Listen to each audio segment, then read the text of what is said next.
नमस्कार दोस्तों, बहुत बहुत स्वागत है आप सबका सरकारी परीक्षा चैनल के इस करंट अफेयर्स सीरीज में। दोस्तों आज भी हम डिस्कस करने वाले हैं करंट अफेयर्स यानी कि समसामयिक विषयों पर आधारित कुछ इंपॉर्टेंट एमसीक्यूज को। तो वीडियो बहुत इंपॉर्टेंट होने वाली है, वीडियो को पूरा देखिएगा, लास्ट तक देखिएगा और जो भी जानकारी आपको इंपॉर्टेंट लगे आप उस जानकारी को याद करने के साथ साथ नोट जरूर कर लिया करें। बिकॉज जब इस नोटेड जानकारी को आप रिवाइज करके जाते हैं एग्जाम टाइम में तो बहुत सारे क्वेश्चन को सॉल्व करने में मदद मिल जाती है, राइट। तो शुरू करते हैं हमारा आज की ये वीडियो और देखते हैं पहला सवाल। तो फर्स्ट क्वेश्चन है, the minister of state for electronics and IT Rajeev Chandrasekhar has inaugurated the country's first indigenous server by which name. Electronics और आईटी राज्य मंत्री राजीव चंद्रशेखर ने किस नाम से देश का पहला स्वदेशी सर्वर का उद्घाटन किया है। तो यहाँ पे ऑप्शंस गिवन है, रुद्र, शक्ति, परम या त्रिशूल।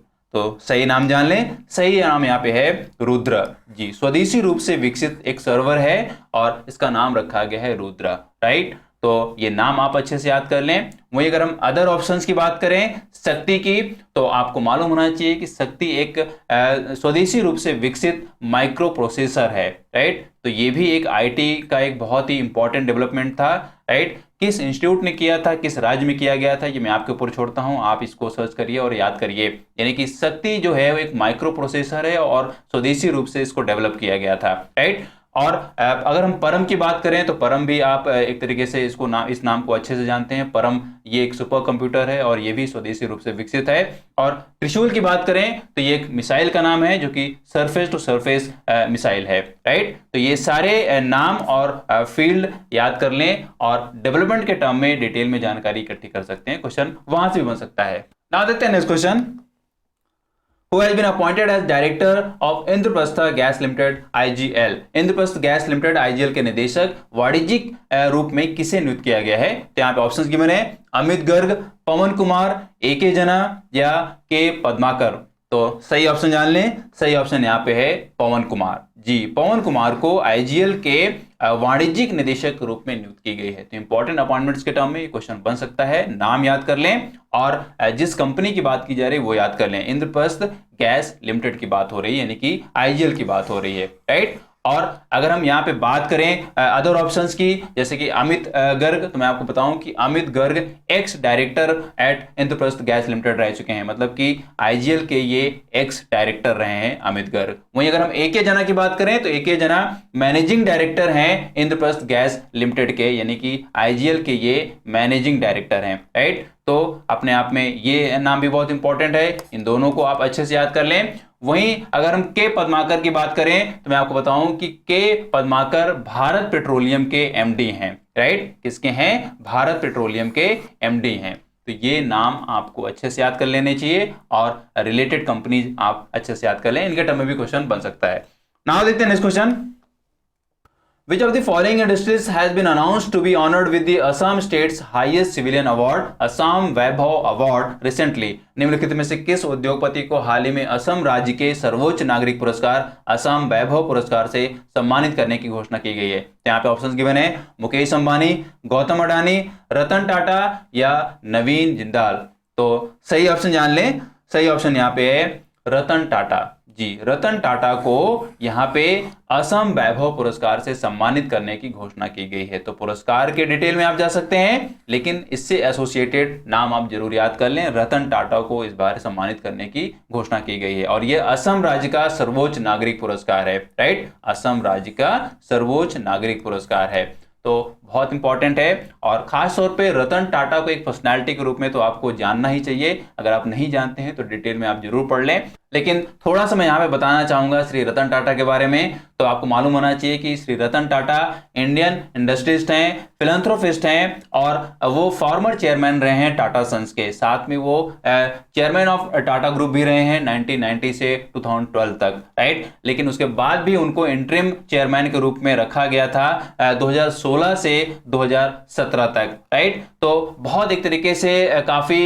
एक तरीके से इनका क्रेडिबल जर्नी रही है, बहुत इंपॉर्टेंट जर्नी रही है और बहुत बड़ा रोल रहा है इनका इंडियन इकोनॉमी में। जैसा कि यहाँ पे मैंने बोला है कि इंडियन इंडस्ट्रीज मतलब कि एक उद्योगपति हैं, और उद्योगपति जो वर्ड है वो अपने आप में बहुत सारी चीज़ों को एक तरीके से डिफाइन करता है। जब भी आप किसी उद्योगपति को आप जानने की कोशिश करते हैं, समझने की कोशिश करते हैं, उसके बारे में बताने की कोशिश करते हैं, तो उद्योगपति अपने आप में वाकई में उसके बहुत सारे एस्पेक्ट्स होते हैं, राइट। तो एक इंडस्ट्रिस्ट के रूप में उनको आपको डिटेल में जरूर पढ़ना चाहिए। और एक पर्सनैलिटी के रूप में मैं आपको बता दूं कि ये अभी तो एक तरीके से प्रोफेशनल लाइफ में रिटायरमेंट ले चुके हैं, लेकिन एक व्यक्तित्व के तौर पे ये अपने द्वारा चलाए जाने वाले ट्रस्ट को अभी भी हेड कर रहे हैं और उसमें बाकायदा अपनी सिंसियरिटी दिखाते हैं। और इंपॉर्टेंट बात यह है कि ये अपनी आय का मैक्सिमम पार्ट इस ट्रस्ट को डोनेट करते हैं, राइट। और इनके इन्हीं सारे योगदानों को ध्यान में रखते हुए या इनके रोल को एक तरीके से रिकॉग्नाइज करते हुए, ऑनर करते हुए भारत सरकार ने भारत के जो सर्वोच्च नागरिक पुरस्कार हैं उनमें से 2 पुरस्कार इनको दिए हैं। एक तो इनको 2008 में पद्म विभूषण से नवाजा गया है और इससे पहले इनको 2000 में पद्म भूषण दिया जा चुका है, राइट। तो बहुत इंपॉर्टेंट है, एक पर्सनैलिटी के रूप में आप इनको जरूर पढ़ें। और यहाँ पे जिस तरीके से रतन टाटा का नाम टाटा से जुड़ा हुआ है, तो टाटा कंपनी की जर्नी को भी आप डिटेल में पढ़ सकते हैं। और जिस तरीके से बोला जाता है कि टाटा एक ऐसी कंपनी है जो सुई से लेके जहाज तक बनाती है, तो ये जो एक तरीके से जर्नी है टाटा कंपनी की वो किस तरीके से रही है, कब क्या हुआ है, कैसे हुआ है, ये भी आपको बहुत ढंग से पढ़ लेना चाहिए। क्वेश्चन इसके टर्म में भी कई बार बन चुका है, राइट, और आगे भी बनेगा। नाउ देखते हैं नेक्स्ट क्वेश्चन।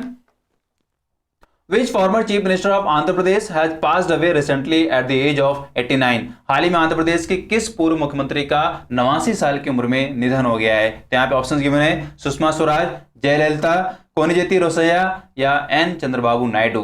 तो सही ऑप्शन जान लें, सही ऑप्शन यहाँ पे है कोनिजेती रोसैया, राइट। तो इनमें से सही ऑप्शन को आप अच्छे से याद कर लें और इनका नाम एसोसिएटेड है आंध्र प्रदेश के पूर्व मुख्यमंत्री के तौर पे, राइट। तो इनका निधन हो गया है। इंपॉर्टेंट डेथ्स के टर्म में भी क्वेश्चन बनते रहते हैं, तो वहां पे क्वेश्चन पूछा जा सकता है। सुषमा स्वराज वो भी अब इस दुनिया में नहीं है, तो इनको भी आप डिटेल में पढ़ सकते हैं, इनका पॉलिटिकल करियर किस तरीके से रहा है, राइट। जयललिता भी इस समय इस दुनिया में नहीं है और उनके भी पॉलिटिकल करियर को अच्छे से आप पढ़ सकते हैं, राइट। और इनके टर्म में एक फिल्म भी बन चुकी है, उस फिल्म का नाम क्या है या उस फिल्म को आपने देखा या नहीं देखा, ये आप जरूर देखिएगा। एक तरीके से आप इनका पूरा का पूरा करियर या पूरी की पूरी लाइफ उसमें उसकी झलक देख पाएंगे, राइट। बहुत इंपॉर्टेंट क्वेश्चन उसके टर्म में भी बन सकता है, राइट। नाउ देखते हैं next question. In the test match between India and New Zealand, who has created history by taking 10 wickets in an inning of a test? Bharat और न्यूजीलैंड के बीच टेस्ट मैच में किसने एक पारी में 10 विकेट लेकर इतिहास रच दिया है? तो यहाँ पे ऑप्शंस गिवन है, एजाज पटेल, मोहम्मद सिराज, लॉकी फर्ग्यूसन या जसप्रीत बुमराह।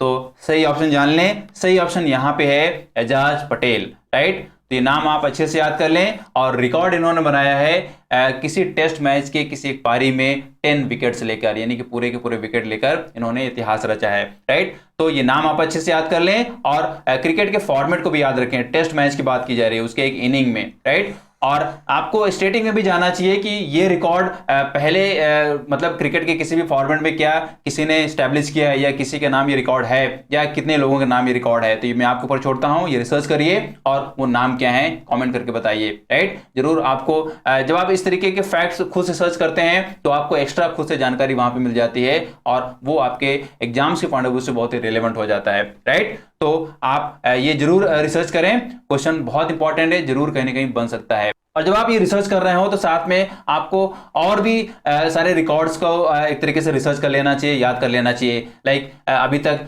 किसने सबसे ज्यादा विकेट्स लिए हैं या किसके नाम ये रिकॉर्ड है, राइट। किसने सबसे ज्यादा रन बनाए हैं और किस फॉर्मेट में बनाए हैं, ये सारी की सारी चीजें ये रिकॉर्ड के टर्म में भी स्ट्रेटेजी के में क्वेश्चन कई बार बनता रहता है, राइट। तो इसको रिसर्च कर लें, क्वेश्चन इंपॉर्टेंट है, कहीं ना कहीं जरूर पूछा जा सकता है। और ये थे हमारे आज के इंपॉर्टेंट क्वेश्चंस जो जरूर आपके किसी न किसी एग्जाम में पूछे जा सकते हैं या पूछे जाने वाले प्रश्नों को सॉल्व करने में हेल्प कर सकते हैं। तो वीडियो अगर हेल्पफुल लगी हो तो इसको आप लाइक करें, शेयर करें और अगर आप चैनल में नए हैं तो इसको आप सब्सक्राइब कर लें, साथ में बेल आइकन को प्रेस कर लें ताकि इंपॉर्टेंट वीडियोज आपसे मिस ना हो। और अगर आप फेसबुक में और इंस्टाग्राम पे हैं तो वहां पे भी आप हमको फॉलो करें, वहां पे भी हम एग्जाम से रिलेटेड बहुत सारी अपडेट्स देते रहते हैं।